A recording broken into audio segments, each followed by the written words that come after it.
俺がゴールをもぎ取ってみせる。必ずだ。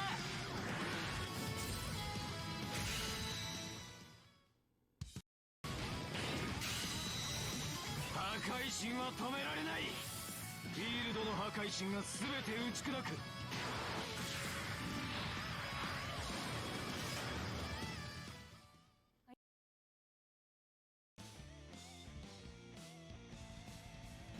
Bonjour à tous, j'espère que vous allez bien. Donc, on se retrouve pour une nouvelle vidéo. Donc, vous savez à quoi vous attendre. Donc, le Super Dreamfest qui vient d'arriver, qui a été annoncé donc sur le live de Club il y a quelques heures maintenant. Je sors la vidéo que maintenant parce que j'ai dû l'interrompre. Il y a des travaux au-dessus de chez moi. Donc, le bruit n'a pas été très intéressant à mettre dans la vidéo. Donc, j'ai dû l'interrompre plusieurs fois, la remettre en espérant que ça va aller, que je vais pouvoir aller jusqu'au bout cette fois-ci. Alors. Donc la surprise, donc le joueur qui était attendu, qui n'était pas absolument pas en surprise, donc c'est Levin. Hein. On savait que Levin allait être là. Au fur et à mesure des semaines qui passaient, des portails, voilà, c'était confirmé, surconfirmé. Et la petite surprise qui vient de Loulou Napoléon.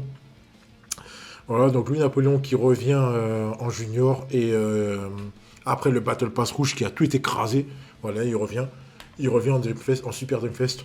Et je trouve que c'est une bonne surprise. C'est une bonne surprise. J'aurais préféré un profil plus défensif, mais vas-y, c'est quand même bien, c'est quand même intéressant.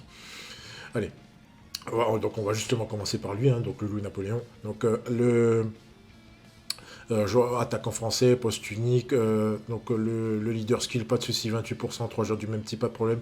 Le lien France m'intrigue un peu, sachant qu'ils disent avec un ou plus. Alors, avec un, il prend 20%. Donc maximum un joueur, donc il ne prendra pas plus, hein, bien sûr. Mais est-ce qu'il se suffit à lui-même ou est-ce qu'il faut un joueur en plus de lui? Ça, c'est la question qui va se poser par la suite.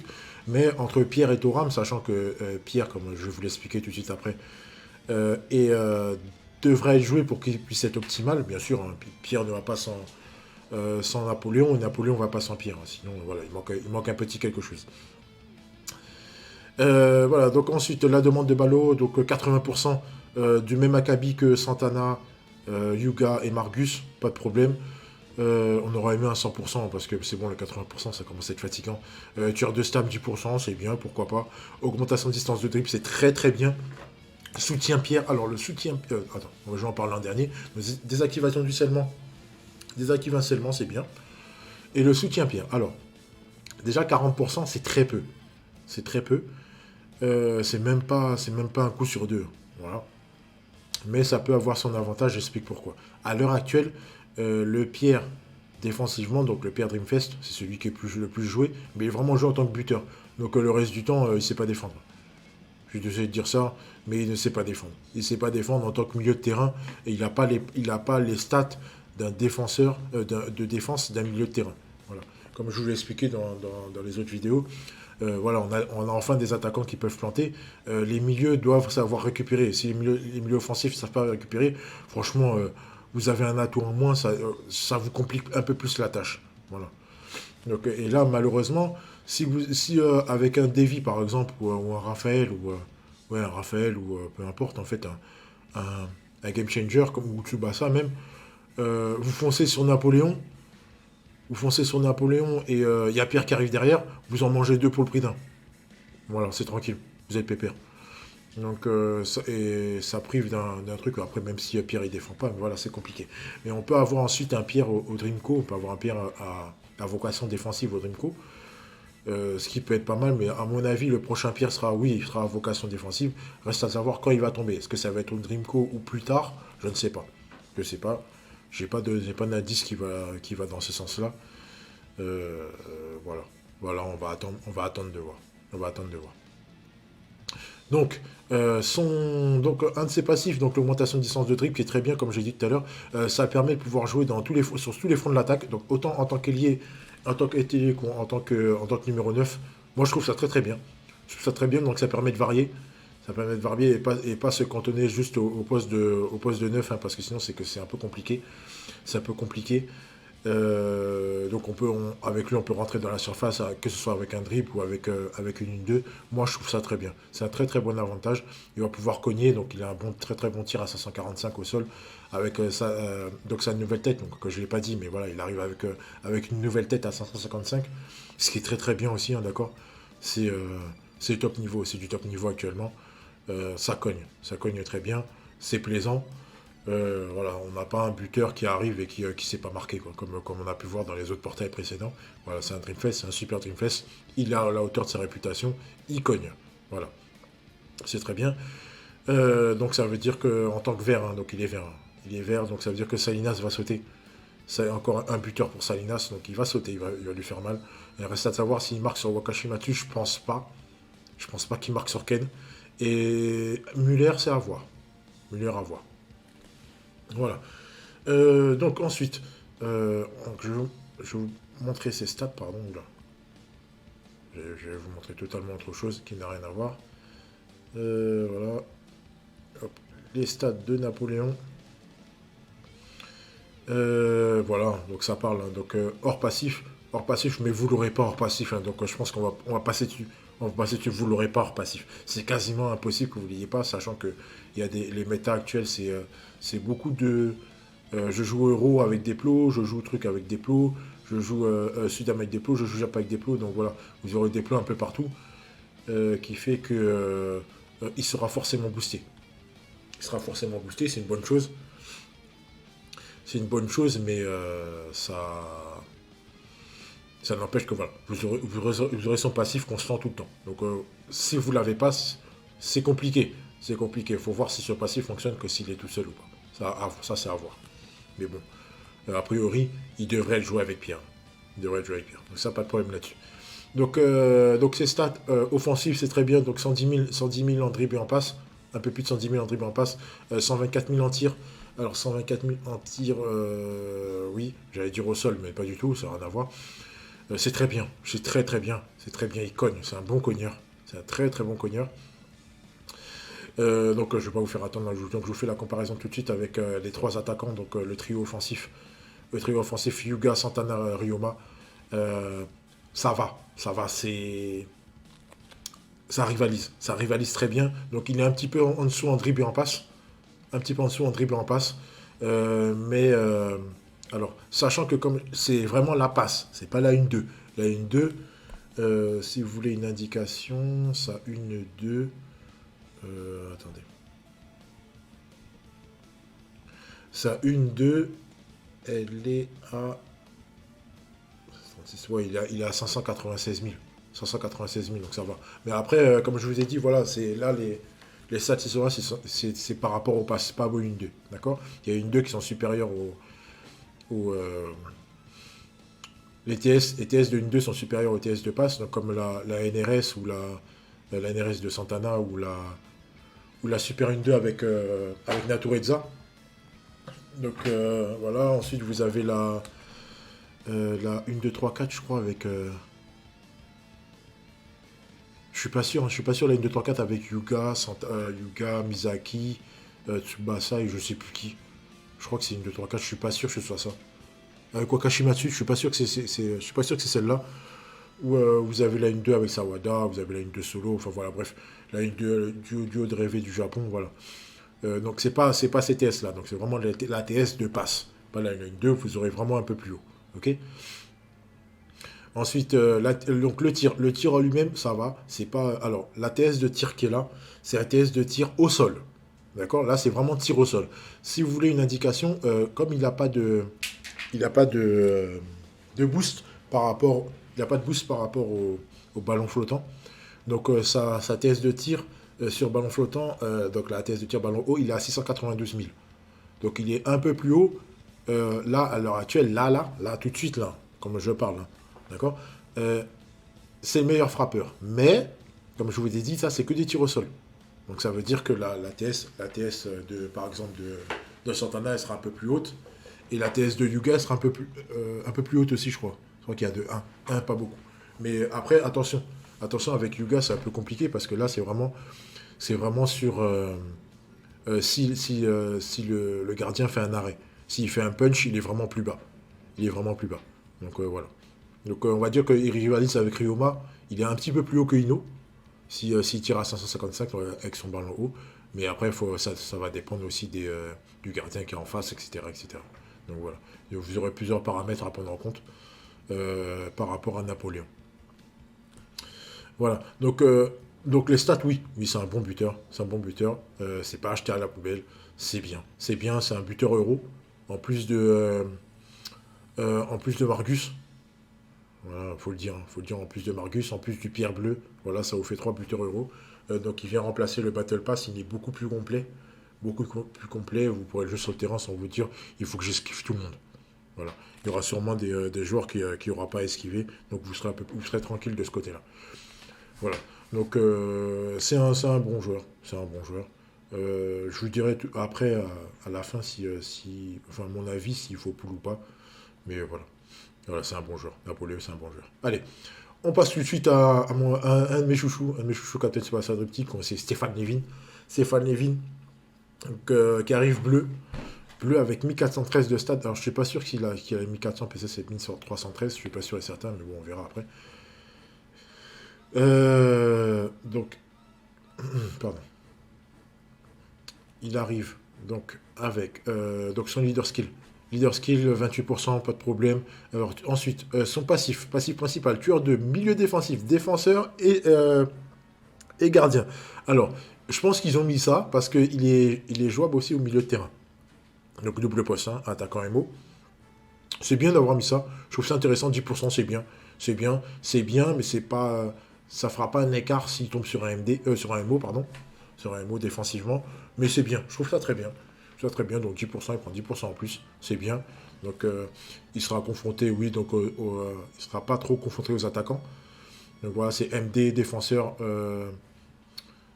gardien, mais vous y trompez pas. Il est là pour cogner. Il est vraiment là pour cogner. Voilà, pour cogner. Donc pression moins 10% en cas de duel réussi.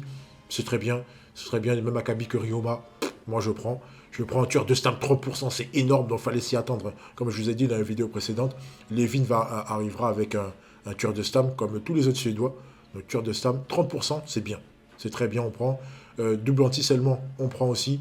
Augmentation de distance de 1-2, plus 50%, c'est très bien. Alors, ce qui me dérange dans ce Levin, bon, c'est Levin, hein, c'est Levin, mais ce qui me dérange un peu, c'est déjà pour qu'il puisse être optimal, il faut Frédéric Larsson Brolin. Alors, si on le joue dans une euro, il y a forcément Frédéric ou Larsson, voire les deux qui vont sauter, parce qu'il y a beaucoup trop de joueurs qui sont indispensables. Les Matteo, Raphaël, Davy, vous avez Brian Vert, vous avez Margus Rouge, attaquant. J'en oublie, mais voilà, vous avez une panoplie qui fait que ce joueur-là n'est pas... Et en plus, vous avez Nakamura qui pour le moment est toujours anglais, donc qui est vraiment un plus, plus intéressant que de mettre Frédéric ou Larsson qui feront des plots. Et sachant que même ce Levin-là, ce qui est embêtant aussi, c'est que il n'a pas les stats d'un milieu, des stats défensifs d'un milieu off, ce qui est vraiment dommage. Donc c'est pas un défenseur sur qui vous pourrez compter pour défendre. D'accord ? Et ça, c'est un de ses gros défauts. C'est un de ses gros défauts et ça m'embête. Ça me dérange vraiment. Voilà. Mais en dehors de ça, franchement, il est très bien. Après, franchement, il a une 2. Vous pouvez pas vous passer de cette unité-là pour mettre celle avec Schneider. Ce qui est pas mal aussi. D'accord ? Et Schneider aussi, qui fait partie des joueurs à mettre devant pour boost. Donc, avec le 5% allemand, il va booster Margus, il va booster Kals, il va booster Tiger Brand, il va booster surtout Müller. Voilà, donc c'est pas négligeable, c'est vraiment pas négligeable. Il y a embouteillage au niveau européen en ce qui concerne le milieu de terrain. Lui, Levin a parfaitement sa place, mais les autres chevaliers du soleil de minuit, là, ils vont dégager. Et ils ont vraiment pas leur place, ils sont vraiment pas à la hauteur par rapport aux autres. Voilà. Donc Schneider, vous me dégagez cette 1, 2, 3, 4 là, vous mettez celle avec Schneider, ça passe crème. Voilà. Ensuite, donc il arrive avec un nouveau tir qui a une belle animation, mais je préfère celle du time attack. Hein. On va pas se mentir, celle du time attack, elle est vraiment plus sexy. Plus intéressante. Mais voilà, il n'y a pas à cracher sur cette animation, elle est bien quand même. Elle est bien, mais je préfère celle du time attack. Elle est vraiment plus sympa. Alors ensuite, c'est un milieu tout terrain, un milieu attaquant tout terrain, donc il peut jouer partout. Personnellement, soit deuxième attaquant. Je verrais soit en deuxième attaquant. En pointe. Sur les côtés, ça peut être compliqué. Parce qu'il n'a pas l'augmentation de distance de dribble, ce qui est fort dommage. On aurait aimé avoir une augmentation de distance de dribble plutôt que la 1-2. Voilà, je préférais la distance de dribble plutôt que la 1-2. Non, je préférais vraiment la distance de dribble. C'est beaucoup, beaucoup, beaucoup plus intéressant que ça. Ça le rendrait vraiment un peu plus viable. Ensuite, oui, donc voilà, donc j'ai tout dit. J'ai tout dit. Voilà, ensuite, et enfin, on a un MO buteur. On a un MO buteur. Vous pouvez le mettre en milieu offensif. Buteur, ça passe aussi crème. Ça passe aussi crème, il n'y a pas de problème là-dessus. Il faudra un petit peu jouer. Par contre, avec les stats qu'il a, à mon avis, c'est possible qu'il arrête Davy. C'est possible qu'il arrête Davy, donc ça peut rendre intéressant. Voilà. Ensuite, nous allons passer donc aux stats. Ok, on enchaîne avec les stats, pas de problème. Alors, les stats hors... donc face à un MO, ou un attaquant, ça va. C'est un peu compliqué, mais ça va. En plus, il n'y a pas... C'est pas très laid. C'est pas très laid, mais c'est pas la folie non plus. C'est pas la folie non plus. Offensivement, il s'en sortira toujours. Par contre, face à un donc MD défenseur, on va pas parler du gardien tout de suite. MD défenseur, ça va. Ça va. Comme je vous l'ai dit, en interception, je pense qu'à mon avis, avec sa différence couleur, il est capable de rattraper Davy. Raphaël Shingo, je pense qu'il leur passe dessus. Ces deux-là leur passent dessus. Mais Davy, avec la différence couleur, c'est possible qu'il l'attrape. C'est à voir. À voir, mais c'est possible qu'il l'attrape. Voilà. Donc, ensuite, alors je vais parler de CTS rapidement. Je ne l'ai pas fait avec Napoléon, mais voilà, je l'ai fait avec Levin. Le problème avec Levin, c'est que la passe, elle va être compliquée à l'échoper. Parce que si vous ne l'avez pas eu pendant l'anniversaire de l'année dernière, c'est mort pour vous. Il va falloir vous contenter soit de la passe à la Levin, ou la Lou Levin passe, qui est une passe lointaine. Moi, j'ai mis cette passe-là. Je la trouve plus sympa, parce que c'est une passe qui peut aller loin, sans perdre trop d'intensité au niveau de la TS. Donc voilà, 517, je trouve ça très bien. C'est pas extraordinaire non plus, mais ça va. Il peut s'en sortir. Il peut s'en sortir avec ce genre de passe. Voilà. Enfin, on va passer donc à la dernière partie, donc la comparaison avec les attaquants actuels. Alors, j'ai pas mis les MO, ça servait à rien. Ça servait à rien. J'ai vraiment mis pour que vous puissiez voir vraiment offensivement ce que ça vaut. Alors, donc oui, 700 000 de frappe. Oui, c'est le meilleur buteur du jeu actuellement au sol. Au sol, hein, j'ai bien dit au sol parce que ballon flottant, il a CTS vont faire que ça va descendre. Ça va descendre au niveau des stats. Donc voilà, il n'a pas des TS extraordinaires en ballon flottant. C'est pas dégueulasse non plus, mais voilà. Mais vous pouvez cogner. Après, il faut une retournée. Je crois qu'il a un ballot qui est bon, mais c'est sur un exclu. C'est un perso exclu. Donc si vous ne l'avez pas, tant pis pour vous. Enfin, c'est tant pis. Hein. C'est tant pis. Mais voilà, il cogne au sol. Ce qui est très bien. Donc meilleur buteur du jeu actuellement au sol. Pas de problème là-dessus. En dribble en passe, ça passe 600 000, c'est très bien. Il est dans le top 3. Hein, top 3 des dribbleurs, c'est bien. Moi, je trouve ça très très bien. Au-dessus du gars, sachant que le gars, il a la 545. Donc, vous allez passer du monde. Vous allez sauter les Izawa, tout ce qui est défenseur rouge, vous allez les sauter facilement. Très, très facilement. Voilà. Donc, au niveau de la passe, ça va aussi. Donc, il est meilleur passeur que tous les attaquants actuellement. Il n'est pas meilleur passeur que les milieux. Hein. Il se situe il a un bon top 10, hein, mais il ne sera pas dans le top 3. Hein, donc, il faut vraiment privilégier les 1-2 et tout. Ensuite, au niveau, donc, comme je vous ai dit, un tacle et inter, voilà, c'est pas la folie. Hein. C'est pas la folie. Mais comme je vous ai dit, il a ses chances. Pour moi, il a ses chances face à Davy. Et quand je vous parle de Davy, parce que Davy, c'est un MO, c'est un MD, pardon, qui est 3/4 du temps utilisé. Et après, est-ce qu'il se défend face à Matsu? Je sais pas. Je sais pas du tout. Mais c'est possible. Hein. Je pense qu'il peut avoir ses chances aussi. Faut voir ce que ça donne. Il a une bonne TS d'interception par rapport aux 3 autres.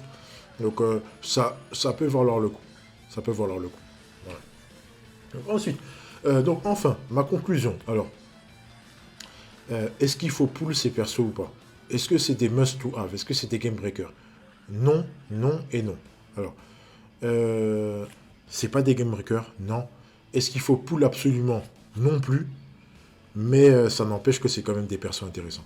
Si vous avez des carences quelque part, vous pouvez combler. Si vous n'avez pas Yuga, vous Vous pouvez parfaitement vous diriger sur Levin. Vous êtes tranquille. Vous êtes tranquille là-dessus. Il va vous pulvériser du gardien.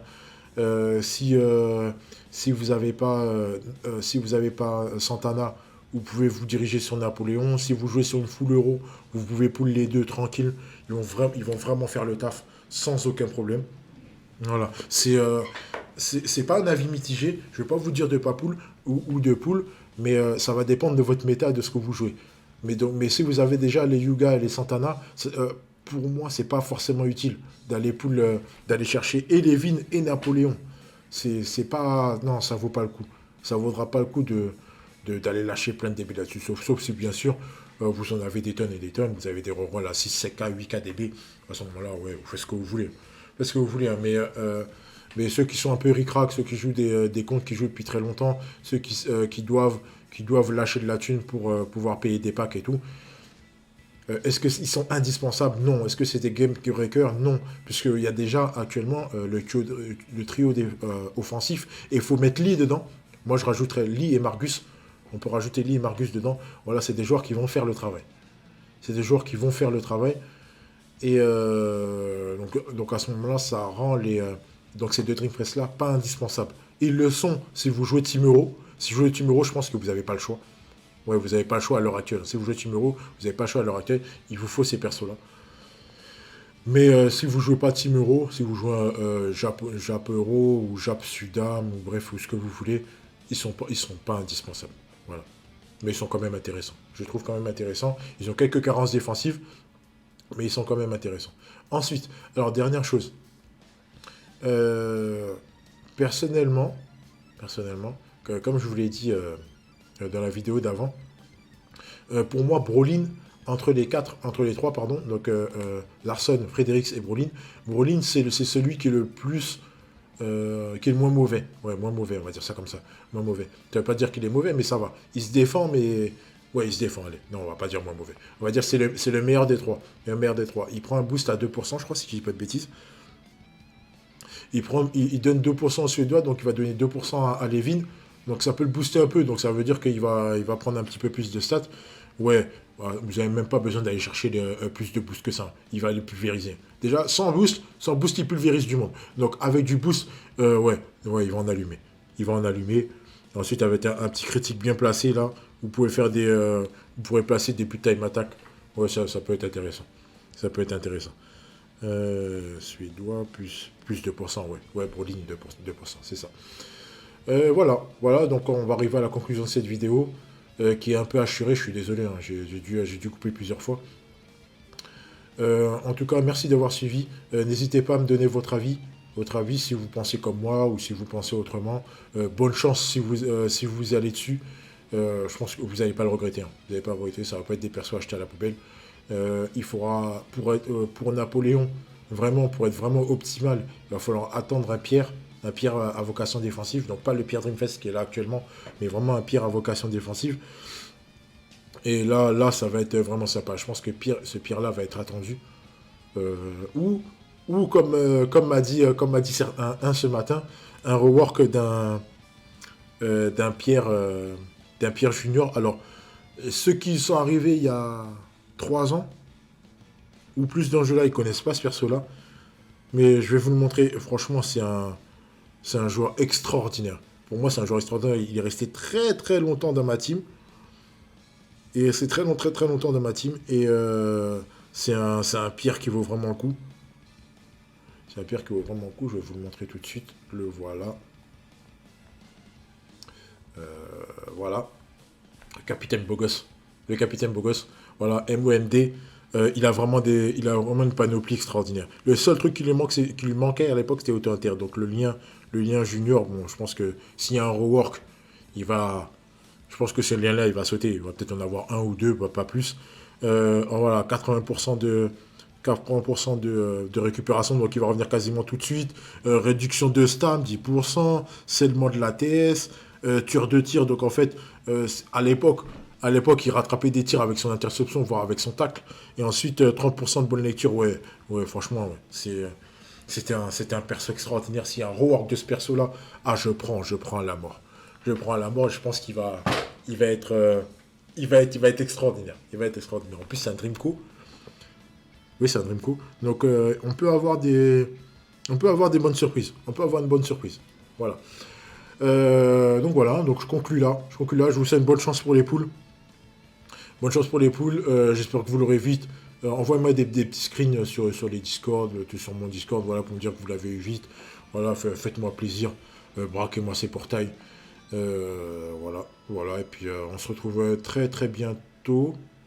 Je pense on va avoir des surprises. Ah oui, dernière chose. On a la nouvelle du Battle Pass avec Pasquale. Ça peut annoncer un Diaz, c'est pour ça que je suis pas très. Je sais pas, je sais pas du tout ce qu'on va avoir au Dreamco. Il y en a qui me parlent de Diaz, mais je suis pas sûr et certain. Je suis pas sûr et certain qu'on ait un Diaz. Je pense que pour moi, ça va être plus un Pierre. On aura plus Pierre Dreamco ou peut-être totalement autre chose. Peut-être vraiment totalement autre chose, je sais pas. Je sais pas, voilà. Allez, à plus. On est en plein milieu de semaine, hein, donc bon courage à tous. Et puis on se revoit très bientôt. Allez, ciao, ciao. Bye bye.